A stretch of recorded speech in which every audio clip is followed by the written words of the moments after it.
All of his co-workers were gone. What could it mean? Stanley decided to go to the meeting room. Perhaps he had simply missed a memo.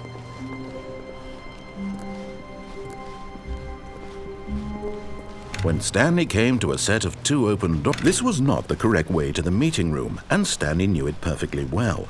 Perhaps he wanted to stop by the employee lounge first, just to admire it.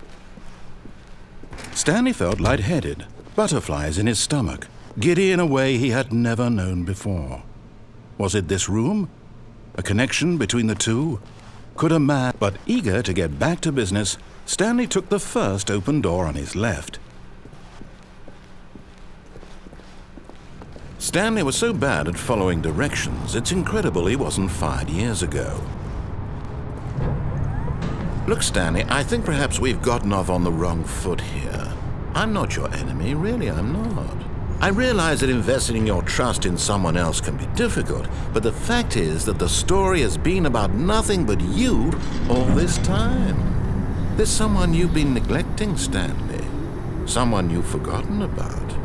Please, stop trying to make every decision by yourself. Now, I'm not asking for me, I'm asking for her.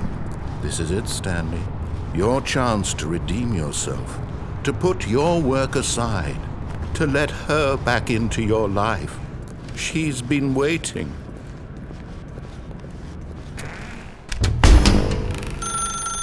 That's her, Stanley.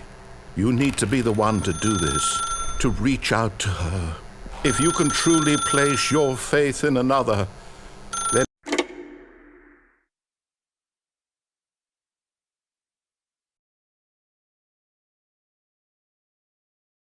Oh, Stanley, is that you? Hold on, sweetie. Sorry to keep you waiting. I'm just pulling the bread out of the oven. All right. Okay, there we go. All right, now, I want you to come in and tell me all about your day. Gotcha! Oh, come on. Did you actually think you had a loving wife who'd want to commit their life to you? I'm trying to make a point here, Stanley.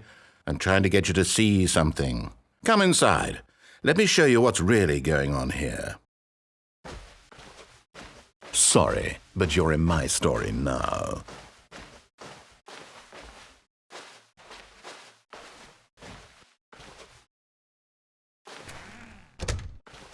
This is a very sad story about the death of a man named Stanley.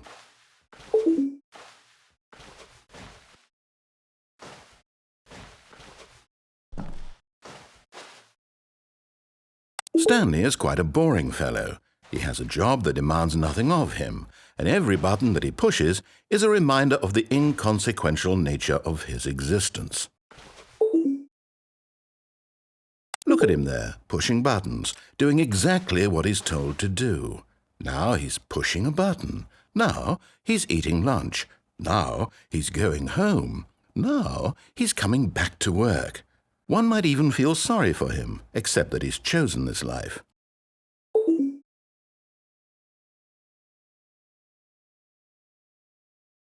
But in his mind, he can go on fantastic adventures. From behind his desk, Stanley dreamed of wild expeditions into the unknown, fantastic discoveries of new lands. It was wonderful, and each day that he returned to work was a reminder that none of it would ever happen to him.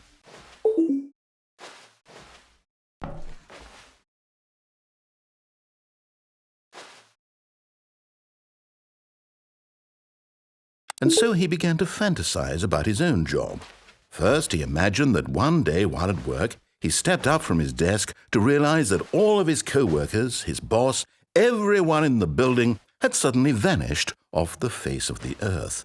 The thought excited him terribly. He went further. He imagined that he came to 2 open doors and that he could go through either. At last, choice. It barely even mattered what lay behind each door.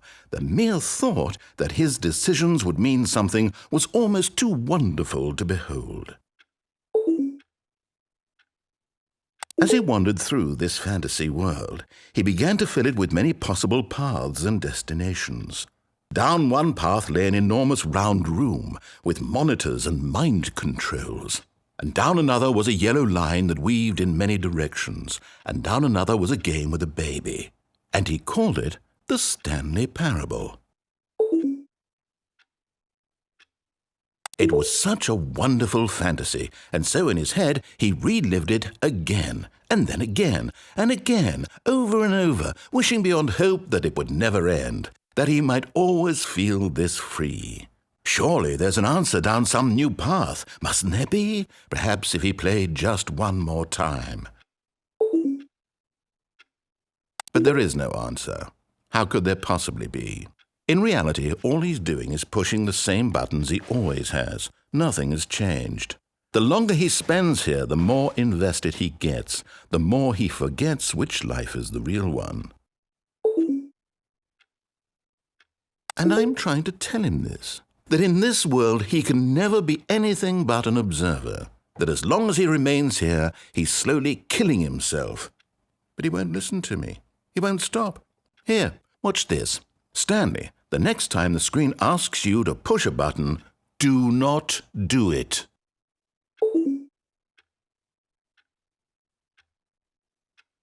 You see? Can he just not hear me? How can I tell him in a way that he'll understand that every second he remains here, he's electing to kill himself? How can I get him to see what I see? How can I make him look at himself?